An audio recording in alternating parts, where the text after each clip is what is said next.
সুপ্রিয় দর্শক, এটাই হচ্ছে আমাদের নগরকান্দা উপজেলার নবনির্বাচিত চেয়ারম্যান কাজী শাহজামাল বাবুল ভাইয়ের কাজ। মনে আছে সোশ্যাল মিডিয়ায় কিছুদিন ধরে তোলপাড় সৃষ্টি হয়েছে যাকে নিয়ে, সেই চর্যসদ্দি ইউনিয়নের ছোটশ্রীপদ্দি গ্রামের কুটি বেগমের কথা, যাকে প্রলোভনা দিয়ে ভিক্ষার টাকা নিয়ে বর্তমান চর্যসদ্দি ইউনিয়নের চেয়ারম্যান কামরুজ্জামান সাহেব ফকির তার কাছ থেকে 15,000 টাকা নিয়েছিল। সেই মিডিয়ায় দেখে, সময় সংবাদের প্রচার দেখে চলে আসছে আমার প্রাণপ্রিয় নেতা আপনার আমার কাজী শাহজামাল বাবুল ভাই সত্যতা জানার জন্য। অবশেষে সেই নিজ মুখ থেকে সত্যতা বলেছে যে আমার ভিক্ষুকের টাকা ওই কামরুজ্জামান সাহেব ফকির নিয়েছে, এবং আমার প্রাণপ্রিয় বড় ভাই কলিজার ভাই সেই কুটি বেগমকে নিজ হাতে তাকে 15,000 টাকা প্রদান করে এবং তাকে বিশিষ্ট কিছু সামগ্রী প্রদান করে, শাড়ি আর কিছু তাকে দিয়েছে। ধন্যবাদ আমার প্রাণপ্রিয় লিডার কাজী শাহজামাল বাবুল ভাইকে। এবং তাকে প্রতিশ্রুতি দেয়, আমি ইনশাল্লাহ শপথের পরে যদি কোনো ইউনিয়নে ঘর আসে ইনশাল্লাহ প্রথম ঘরটি আপনাকে আমি দেওয়ার চেষ্টা করব অবশ্যই, আর যদি সেখান থেকে না পারি আমার নিজ অর্থায়নে আমি আপনাকে ঘর করে দেব। সালাম লিডার, ভালো থেকেন, আজীবন আপনি এরকম কাজ করে যান, এই দোয়া করি। ধন্যবাদ, সকালে ভালো থাকবেন, ভিডিওটি শেয়ার করে দিবেন। আমার ব্যক্তিগত দায়বদ্ধতা থেকে আমি এখানে এসেছি। তো আমি এই প্রশাসনের কাছে আজকে অনেকদিন যাবত এই ঘটনাটা হয়ে গেছে, আমি প্রশাসনের কাছে সর্বোচ্চ রিকোয়েস্ট, শততম সময়ের ভিতরে এটার বিচারের ব্যবস্থা করা হোক।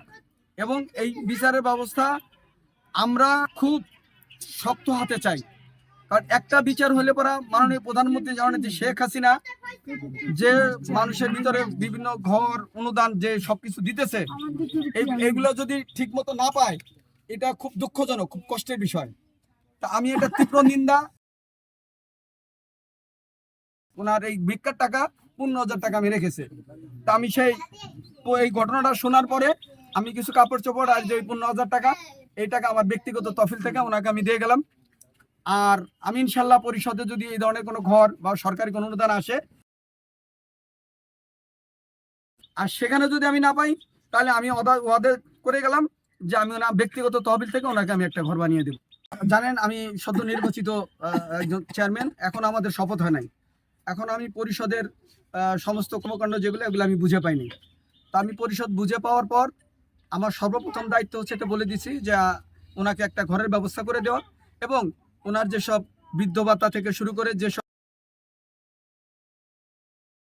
ব্যবস্থা করে দেব।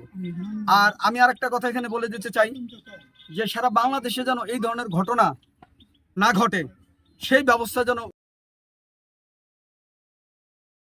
সুষ্ঠু বিচার হয়। কারণ ঘটনাটা তো আমি এসে নিজের সত্যতা পাইলাম, আমি মানুষের মুখে শুনি নেই, আমি নিজে এসে জিজ্ঞেস করলাম তাকে অভয় দিয়ে, আপনি সত্যি কথা বলেন। তখন বললো যে হ্যাঁ, এই কামরুজ্জামান সাহেব ফকির আমার কাছ থেকে ভিক্ষার 15,000 টাকা নিয়েছে আজকে 2 বছর যাবত। এটা খুব দুঃখ এবং দুঃখজনক এবং মর্মাহত। আমি জানি না প্রশাসন এতদিন কেন এই ব্যবস্থাটা নিল না। আমি জোর দাবি জানাচ্ছি, এইখানে যে প্রশাসনের ইউনো সাহেব আছে উনি অত্যন্ত সুদক্ষ এবং একজন ভালো মানুষ, মুক্তিযোদ্ধার সন্তান। আমি খুব দ্রুত সময়ের মধ্যে উনি যেন সেই বিচারের ব্যবস্থাটা করে, সেটার প্রতি আমার সাধনাই হলো যে আমি তো আমার ব্যক্তিগতভাবে যতদূর পারছি মানুষের সুযোগ সুবিধা হেল্প যা কিছু পারছি করে।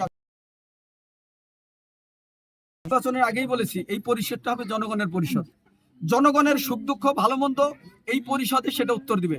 এখানে কোনো কাঞ্জাডাঙ্গা, মারামারি, হিংসা, হানাহানি এগুলো এই পরিষদে ইনশাল্লাহ হবে না, এবং কোনো ব্যক্তিগত তহবিল, ব্যক্তিগত কোনো পরিষদ এটা হবে না। এর আগে আমি শুনতে পারছি পরিষদে বিভিন্ন রকমের ঘর বাড়ি লেনদেন এগুলো বহুত অপকর্ম দুর্নীতি হয়েছে। ইনশাল্লাহ এই পরিষদ দুর্নীতিমুক্ত আছেন, আপনারা সবসময় আমাকে গার্ডে রাখবেন যেন আমি এই পরিষদে যে কোনোদিন অন্যায় কাজ করতে না পারি এবং অন্যায়ের জন্য প্রশ্রয় দিতে না পারি। আপনারা আমার পিছনে থাকবেন এবং আপনারা আমার সার্বিক সহযোগিতা করবেন।